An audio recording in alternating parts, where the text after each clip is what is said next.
श्रीहनुमद्रक्षा कवचं वामे करे वैरिभिदं वहन्तं शैलं परिशृङ्खलहारटङ्कं दधानमच्छं तु सुवर्णवर्णं भजे ज्वलत्कुण्डलमाञ्जनेयं पद्मरागमणिकुण्डलद्विषा पाटलीकृतकपोलमस्तकं दिव्यहेमकदलीवनान्तरे भावयामि पवमाननन्दनम् उद्यदादित्यसङ्काशे मुदारभुजविक्रमं कन्दर्पकोटिलावण्यं सर्वविद्याविशारदं श्रीरामहृदयानन्दं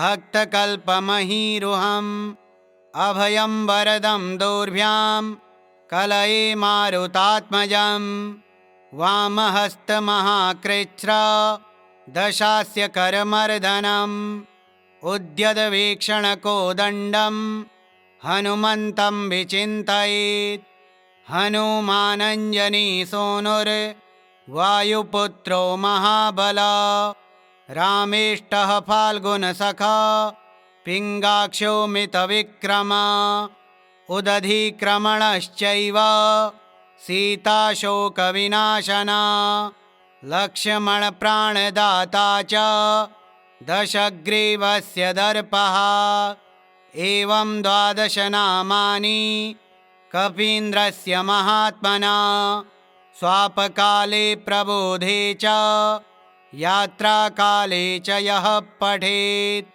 तस्य सर्वभयं नास्ति रणे च विजयी भवेत् उल्लङ्घ्य सिन्धोः सलिलं सलीलं यः शोकवह्निं जनकात्मजाया आदाय तेनैव ददाह लङ्कां नमामि तं प्राञ्जलिराञ्जनेयं स्फटिकाभं स्वर्णकान्तिं द्विभुजं च कृताञ्जलिं कुण्डलद्वयसंशोभे मुखाम्भोजं हरिं भजे मनोजवं मारुततुल्यवेगं जितेन्द्रियं बुद्धिमतां वरिष्ठं वातात्मजं वानरयूथमुख्यं श्रीरामदूतं शिरसा नमामि वामे करे वैरिभिदं वहन्तं शैलं परिशृङ्खलहारटङ्कं दधानमच्छं तु सुवर्णवर्णं भजे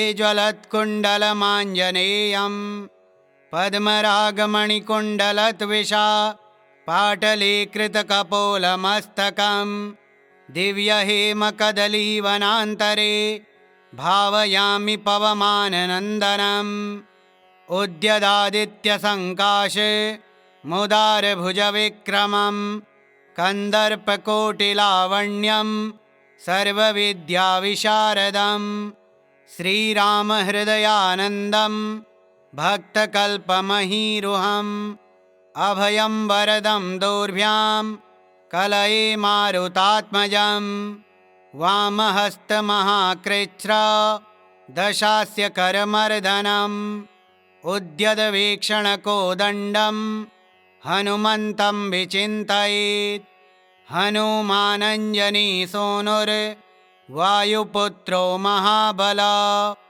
रामेष्टः फाल्गुनसखा पिङ्गाक्षो मितविक्रमा उदधिक्रमणश्चैव सीताशोकविनाशना लक्ष्मणप्राणदाता च दशग्रीवस्य दर्पः एवं 12 नामानि कपीन्द्रस्य महात्मना स्वापकाले प्रबोधे च यात्राकाले च यः पठेत् तस्य सर्वभयं नास्ति रणे च विजयी भवेत् उल्लङ्घ्य सिन्धोः सलिलं सलीलं यः शोकवह्निं जनकात्मजाया आदाय तेनैव ददाह लङ्कां नमामि तं प्राञ्जलिराञ्जनेयं स्फटिकाभं स्वर्णकान्तिं द्विभुजं च कृताञ्जलिं कुण्डलद्वयसंशोभे मुखाम्भोजं हरिं भजे मनोजवं मारुततुल्यवेगं जितेन्द्रियं बुद्धिमतां वरिष्ठं वातात्मजं वानरयूथमुख्यं श्रीरामदूतं शिरसा नमामि। वामे करे वैरिभिदं वहन्तं शैलं परिशृङ्खलहारटङ्कं दधानमच्छं तु सुवर्णवर्णं भजे ज्वलत्कुण्डलमाञ्जनेयं। पद्मरागमणिकुण्डलद्विषा पाटलीकृतकपोलमस्तकं दिव्यहेमकदलीवनान्तरे भावयामि पवमाननन्दनम्। उद्यदादित्यसङ्काशे मुदारभुजविक्रमं कन्दर्पकोटिलावण्यं सर्वविद्याविशारदं श्रीरामहृदयानन्दं भक्तकल्पमहीरुहम्। अभयं वरदं दोर्भ्यां कलये मारुतात्मजं वामहस्तमहाकृच्छ्र दशास्य करमर्दनम्। उद्यद्वीक्षणकोदण्डं हनुमन्तं विचिन्तयेत्। हनुमानञ्जनीसूनुर्वायुपुत्रो महाबला रामेष्टः फाल्गुनसखा पिङ्गाक्षो मितविक्रमा। उदधिक्रमणश्चैव सीताशोकविनाशना लक्ष्मणप्राणदाता च दशग्रीवस्य दर्पः। एवं 12 नामानि कपीन्द्रस्य महात्मना स्वापकाले प्रबोधे च यात्राकाले च यः पठेत् तस्य सर्वभयं नास्ति रणे च विजयी भवेत्।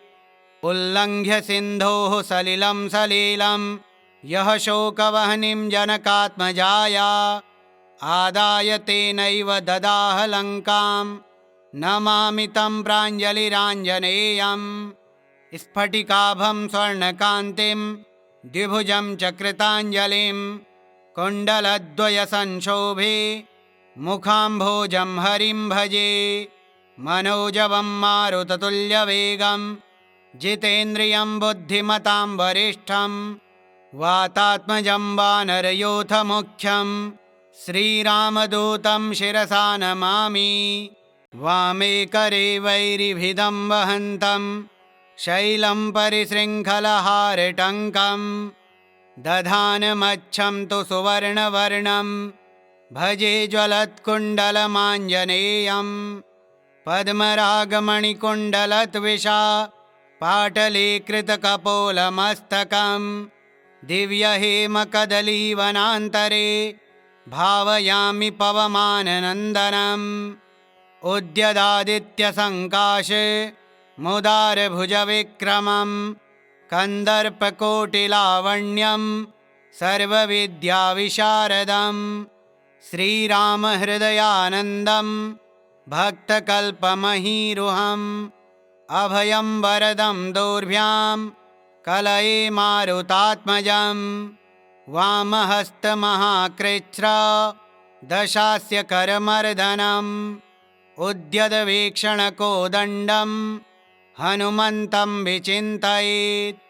हनुमानञ्जनीसूनुर्वायुपुत्रो महाबला रामेष्टः फाल्गुनसखा पिङ्गाक्षो मितविक्रमा। उदधिक्रमणश्चैव सीताशोकविनाशना लक्ष्मणप्राणदाता च दशग्रीवस्य दर्पः। एवं 12 नामानि कपीन्द्रस्य महात्मना स्वापकाले प्रबोधे च यात्राकाले च यः पठेत् तस्य सर्वभयं नास्ति रणे च विजयी भवेत्। उल्लङ्घ्य सिन्धोः सलिलं सलीलं यः शोकवह्निं जनकात्मजाया आदाय तेनैव ददाह लङ्कां नमामि तं प्राञ्जलिराञ्जनेयम्। स्फटिकाभं स्वर्णकान्तिं द्विभुजं च कृताञ्जलिं कुण्डलद्वयसंशोभे मुखाम्भोजं हरिं भजे। मनोजवं मारुततुल्यवेगं जितेन्द्रियं बुद्धिमतां वरिष्ठं वातात्मजं वानरयूथमुख्यं श्रीरामदूतं शिरसा नमामि। वामे करे वैरिभिदं वहन्तं शैलं परिशृङ्खलहारटङ्कं दधानमच्छं तु सुवर्णवर्णं भजे ज्वलत्कुण्डलमाञ्जनेयं पद्मरागमणिकुण्डलद्विषा पाटलीकृतकपोलमस्तकं दिव्यहेमकदलीवनान्तरे भावयामि पवमाननन्दनम् उद्यदादित्यसङ्काशे मुदारभुजविक्रमं कन्दर्पकोटिलावण्यं सर्वविद्याविशारदं श्रीरामहृदयानन्दं भक्तकल्पमहीरुहम् अभयं वरदं दोर्भ्यां कलये मारुतात्मजं वामहस्तमहाकृच्छ्र दशास्य करमर्दनम् उद्यदवीक्षणकोदण्डं हनुमन्तं विचिन्तयेत्। हनुमानञ्जनीसूनुर्वायुपुत्रो महाबला रामेष्टः फाल्गुनसखा पिङ्गाक्षो मितविक्रमा उदधिक्रमणश्चैव सीताशोकविनाशना लक्ष्मणप्राणदाता च दशग्रीवस्य दर्पः। एवं 12 नामानि कपीन्द्रस्य महात्मना स्वापकाले प्रबोधे च यात्राकाले च यः पठेत् तस्य सर्वभयं नास्ति रणे च विजयी भवेत्। उल्लङ्घ्य सिन्धोः सलिलं सलीलं यः शोकवह्निं जनकात्मजाया आदाय तेनैव ददाह लङ्कां नमामि तं प्राञ्जलिराञ्जनेयं। स्फटिकाभं स्वर्णकान्तिं द्विभुजं च कृताञ्जलिं कुण्डलद्वयसंशोभे मुखाम्भोजं हरिं भजे। मनोजवं मारुततुल्यवेगं जितेन्द्रियं बुद्धिमतां वरिष्ठं वातात्मजं वानरयूथमुख्यं श्रीरामदूतं शिरसा नमामि। वामे करे वैरिभिदं वहन्तं शैलं परिशृङ्खलहारटङ्कं दधानमच्छं तु सुवर्णवर्णं भजे ज्वलत्कुण्डलमाञ्जनेयं पद्मरागमणिकुण्डलद्विषा पाटलीकृतकपोलमस्तकं दिव्यहेमकदलीवनान्तरे भावयामि पवमाननन्दनम् उद्यदादित्यसङ्काशे मुदारभुजविक्रमं कन्दर्पकोटिलावण्यं सर्वविद्याविशारदं श्रीरामहृदयानन्दं भक्तकल्पमहीरुहम् अभयं वरदं दोर्भ्यां कलये मारुतात्मजं वामहस्तमहाकृच्छ्र दशास्य करमर्दनम् उद्यदवीक्षणकोदण्डं हनुमन्तं विचिन्तयेत्। हनुमानञ्जनीसूनुर्वायुपुत्रो महाबला रामेष्टः फाल्गुनसखा पिङ्गाक्षो मितविक्रमा उदधिक्रमणश्चैव सीताशोकविनाशना लक्ष्मणप्राणदाता च दशग्रीवस्य दर्पः। एवं 12 नामानि कपीन्द्रस्य महात्मना स्वापकाले प्रबोधे च यात्राकाले च यः पठेत् तस्य सर्वभयं नास्ति रणे च विजयी भवेत्। उल्लङ्घ्य सिन्धोः सलिलं सलीलं यः शोकवह्निं जनकात्मजाया आदाय तेनैव ददाह लङ्कां नमामि तं प्राञ्जलिराञ्जनेयं। स्फटिकाभं स्वर्णकान्तिं द्विभुजं च कृताञ्जलिं कुण्डलद्वयसंशोभे मुखाम्भोजं हरिं भजे। मनोजवं मारुततुल्यवेगं जितेन्द्रियं बुद्धिमतां वरिष्ठं वातात्मजं वानरयूथमुख्यं श्रीरामदूतं शिरसा नमामि। वामे करे वैरिभिदं वहन्तं शैलं परिशृङ्खलहारटङ्कं दधानमच्छं तु सुवर्णवर्णं भजे ज्वलत्कुण्डलमाञ्जनेयं पद्मरागमणिकुण्डलद्विषा पाटलीकृतकपोलमस्तकं दिव्यहेमकदलीवनान्तरे भावयामि पवमाननन्दनम् उद्यदादित्यसङ्काशे मुदारभुजविक्रमं कन्दर्पकोटिलावण्यं सर्वविद्याविशारदं श्रीरामहृदयानन्दं भक्तकल्पमहीरुहम् अभयं वरदं दोर्भ्यां कलये मारुतात्मजं वामहस्तमहाकृच्छ्र दशास्य करमर्दनम् उद्यदवीक्षणकोदण्डं हनुमन्तं विचिन्तयेत् हनुमानञ्जनीसूनुर्वायुपुत्रो महाबला रामेष्टः फाल्गुनसखा पिङ्गाक्षो मितविक्रमा उदधिक्रमणश्चैव सीताशोकविनाशना लक्ष्मणप्राणदाता च दशग्रीवस्य दर्पः एवं 12 नामानि कपीन्द्रस्य महात्मना स्वापकाले प्रबोधे च यात्राकाले च यः पठेत् तस्य सर्वभयं नास्ति रणे च विजयी भवेत्। उल्लङ्घ्य सिन्धोः सलिलं सलीलं यः शोकवह्निं जनकात्मजाया आदाय तेनैव ददाह लङ्कां नमामि तं प्राञ्जलिराञ्जनेयं स्फटिकाभं स्वर्णकान्तिं द्विभुजं च कृताञ्जलिं कुण्डलद्वयसंशोभे मुखाम्भोजं हरिं भजे मनोजवं मारुततुल्यवेगं जितेन्द्रियं बुद्धिमतां वरिष्ठं वातात्मजं वानरयूथमुख्यं श्रीरामदूतं शिरसा नमामि।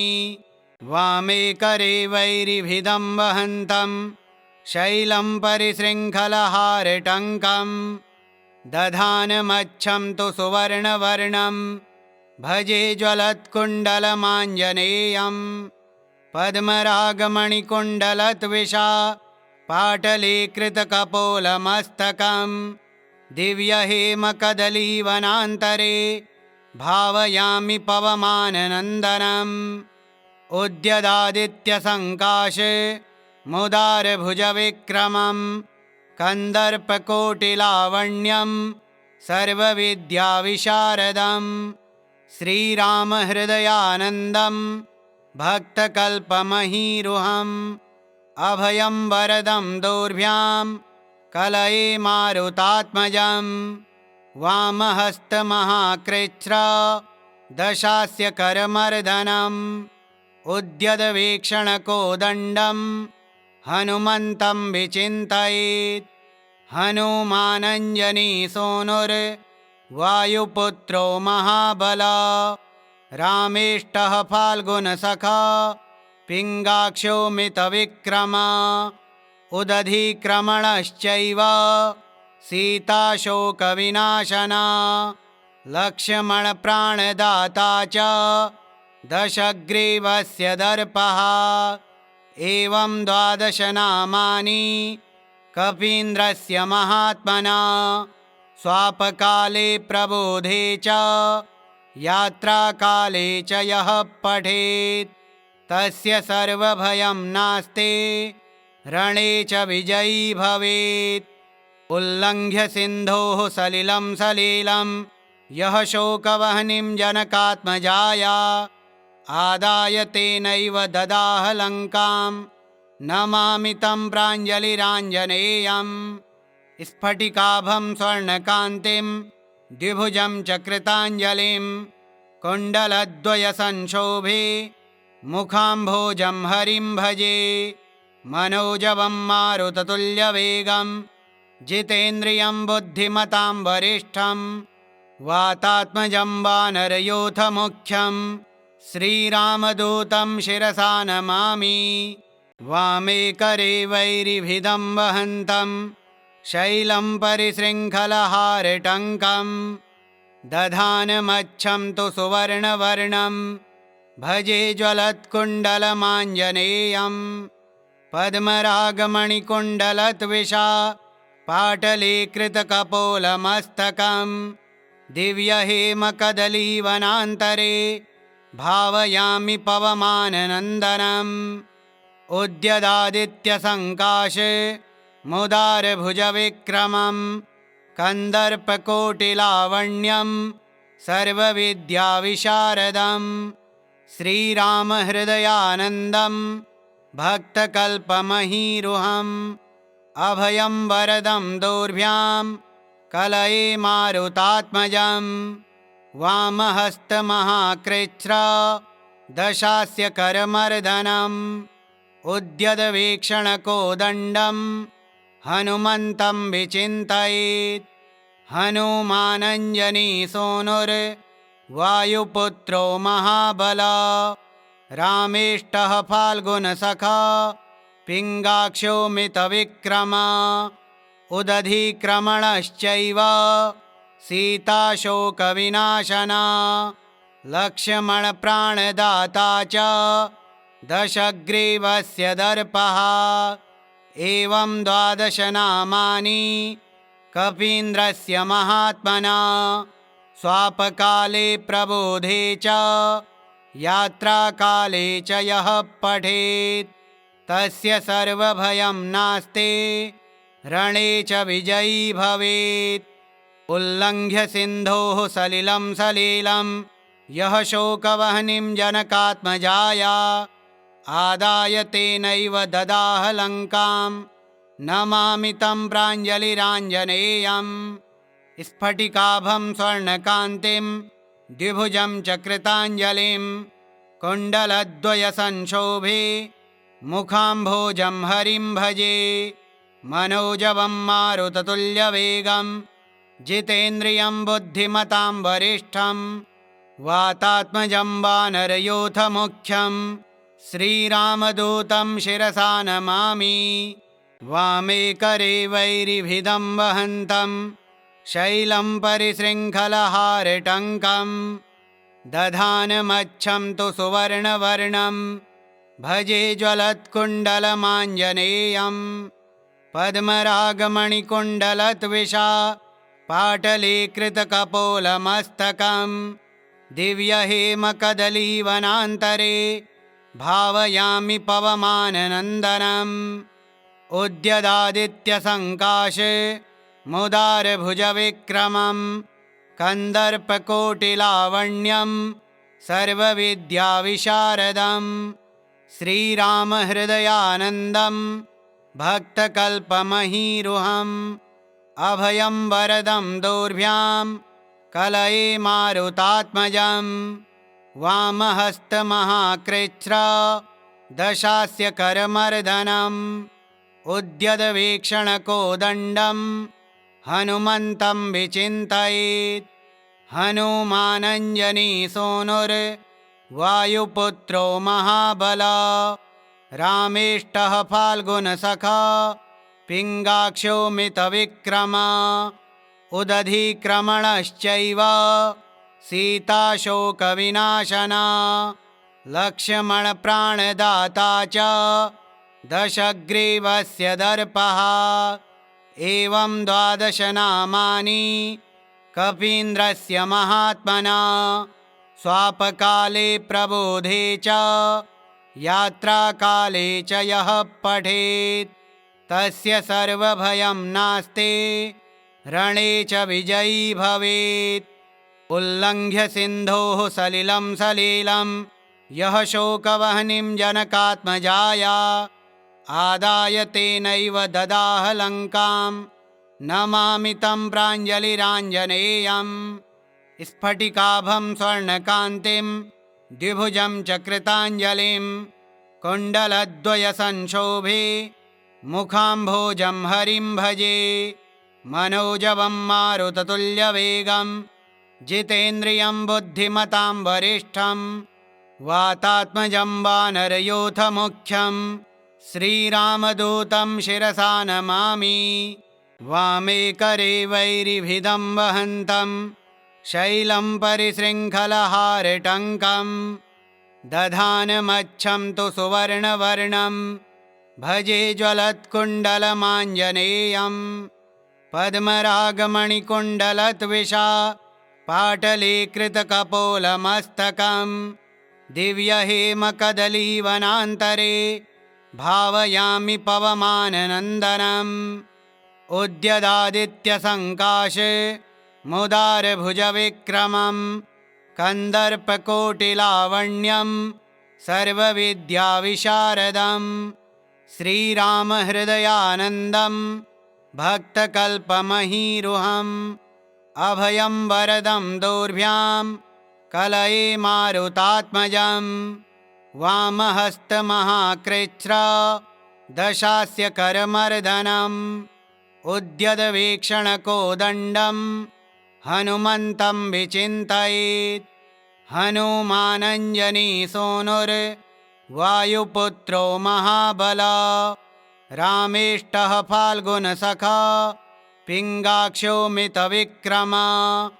उदधिक्रमणश्चैव सीताशोकविनाशना लक्ष्मणप्राणदाता च दशग्रीवस्य दर्पः।